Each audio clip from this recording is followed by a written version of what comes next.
कर रहा हूं, बिहार के मुख्यमंत्री और देश के गृह मंत्री अमित शाह के दबाव में फैसले लिए गए हैं। अनुमंडल पदाधिकारी के सरकारी मोबाइल नंबर का कॉल डिटेल निकाला जाए। अगर कॉल डिटेल से साबित नहीं हो जाएगा कि मेरे आरोप गलत, आरोप सही नहीं है, तो जो दंड निर्धारित करेगा समाज, हम उसको भोगने के लिए तैयार हैं। लेकिन अनुमंडल पदाधिकारी राज्य के वरिष्ठ अधिकारियों, मुख्यमंत्री और गृह मंत्री के दबाव में कॉल डिटेल, मैं चुनौती दे रहा हूं कि उनके कॉल डिटेल निकाले जाए कि किनसे उनकी बात हुई है। न्यायाधीश के पद पर रहते हुए इसे साबित हो जाएगा। और निर्वाचन आयोग को भी मैं सलाह दे रहा हूं कि ऐसे लोग का कॉल डिटेल जांच करके इनको पद मुक्त करने का काम करें। एक सवाल और, ये भी कई प्रत्याशियों के नामांकन रद्द हुए।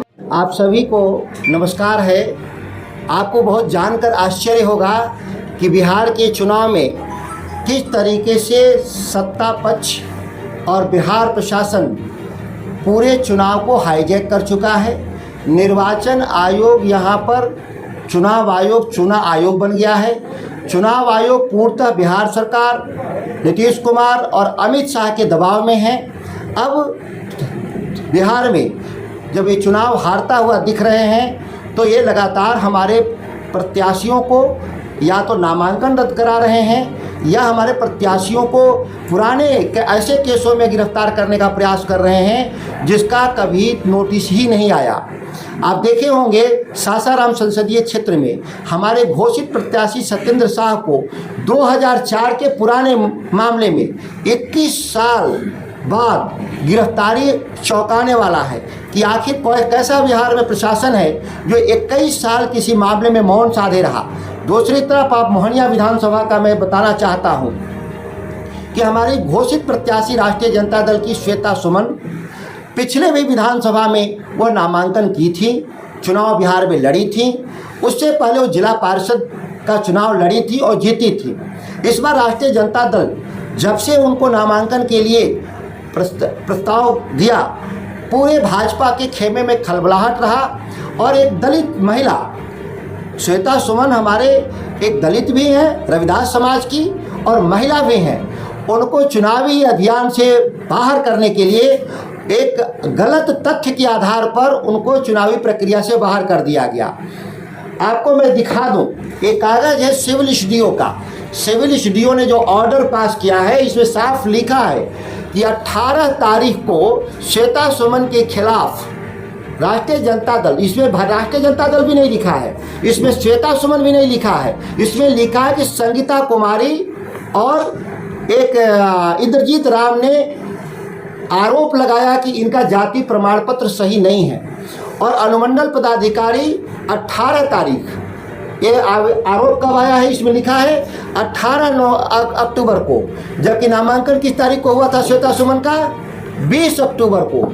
जब 20 अक्टूबर को नामांकन हुआ और 21 तारीख को ऑब्जेक्शन आना चाहिए था, लेकिन वो आया है किस तारीख में? 18 तारीख में ही ऑब्जेक्शन आया है। जाहिर बात है कि जो महिला श्वेता सुमन चुनावी अभियान में भी शामिल ही नहीं हुई थी, नामांकन ही नहीं हुआ था, उसके खिलाफ पहले ही से आरोप पत्र एक रख लिया गया था अनुमंडल पदाधिकारी के द्वारा।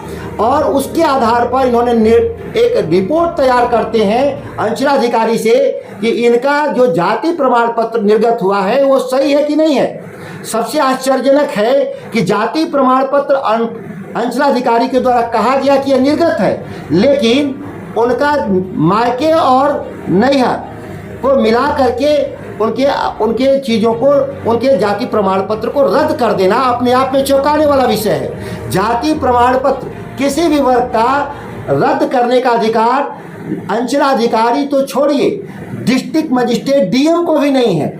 यह अधिकार एडिशनल सेक्रेटरी का होता है अगर आप अपील में जाएंगे तो। और अपील में नेचुरल जस्टिस कहता है कि कोई भी अपील में आएगा किसी का जाति प्रमाण पत्र रद्द कराने के लिए तो बाकायदा उसको नोटिस जाता है और उसको जवाब देने का अवसर दिया जाता है, और एक सुनवाई के बाद एक लंबी प्रक्रिया में किसी जाति का प्रमाण पत्र रद्द कर दिया जाता। लेकिन आश्चर्यजनक रूप से केवल 12 घंटे के भीतर बिना नोटिस दिए, बिना सुनवाई किए, रातों रात उनका जाति प्रमाण पत्र अंचल अधिकारी के द्वारा रद्द कर दिया गया और अनुमंडल पदाधिकारी के द्वारा सत्यापित करके रिटर्निंग अफसर जो न्याय के पद पे बैठा होता है, जिसकी जिम्मेदारी होता है भारत के संविधान को बचाने की, भारत के संविधान के चुनाव आयोग के कानून का ध्वज उड़ाते हुए श्वेता सुमन को चुनावी अभियान से बाहर कर दिया गया मोहनिया सुरक्षित क्षेत्र से। इससे ज्यादा गुनाह का काम हो ही नहीं।